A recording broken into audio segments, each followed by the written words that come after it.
storyboards, I like to call them visual screenplays.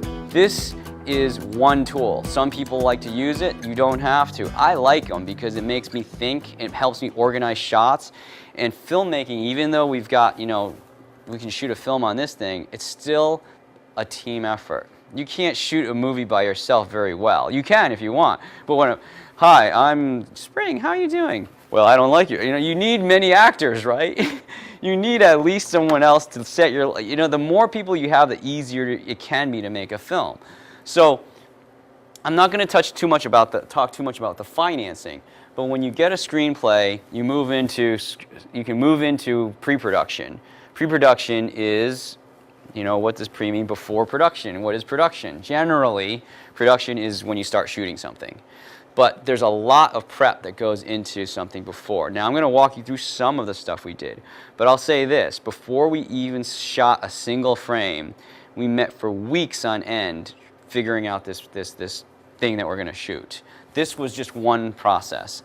Another thing, of course, is scheduling. If you take a look at this, this was a very rough idea of what our schedule would be. And you can take a look early on, we have something called recceing and casting. You know, that is a very laborious process. Figuring out where you're going to shoot this thing, does it fit?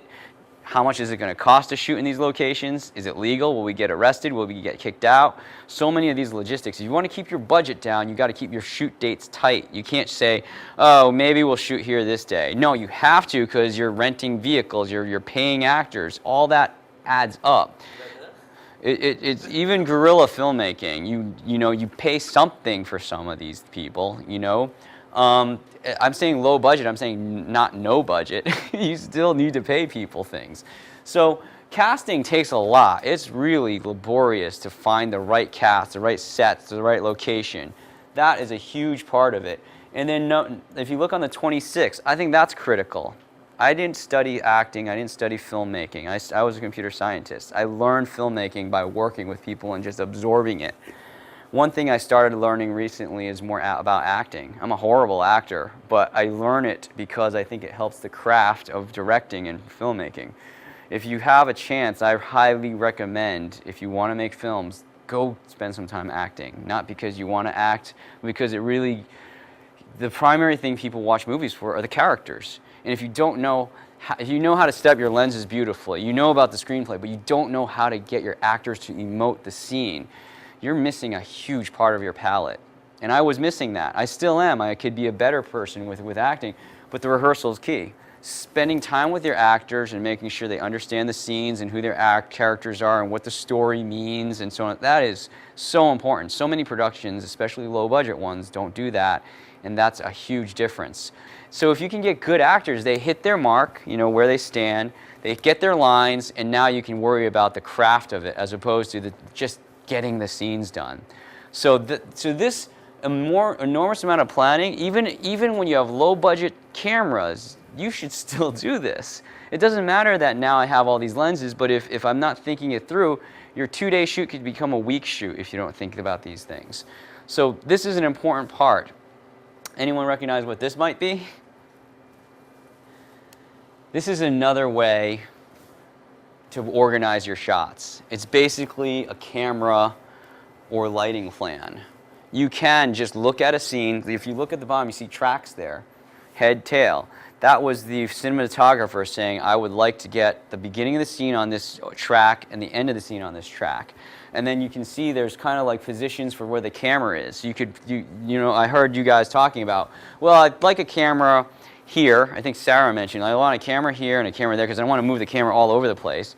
But cameras are expensive, even with a Mark II. Let's say I spent $2,500 for a Mark II with a 5D and another $2,500 for another. Can I afford infinite cameras? No, we had 2 cameras. And then you only have a certain amount of lenses. So planning where your cameras are can help your production out. And even with all this planning, you know, even if you shoot on this, it helps to have this planning. Even with all this planning, things will go wrong. And that's why there's so much planning in a shoot. Anyone know what this might be?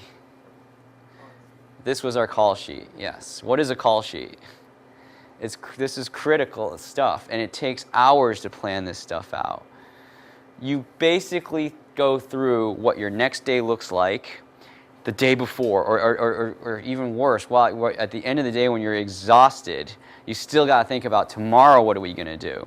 And so you work out by hour. When do the actors need to get there? When does catering need to get there? When do my vans need to? What happens if traffic? You know, if you have a good call sheet, everybody will know where they need to be at what time. This is critical, because if you don't do this, you're going to lose a day of shooting. You know, if I lose a day today and I lose half a day tomorrow, that's where production costs go up. It's not necessarily because your equipment is expensive or your actors are expensive. It could be you didn't manage your day well. This is all before we've even shot a single frame. You need to think these things through. And I don't care whether it's on an expensive $250,000 camera or on my little iPhone type device. You still need to do this, otherwise your production will suffer and you won't get it done.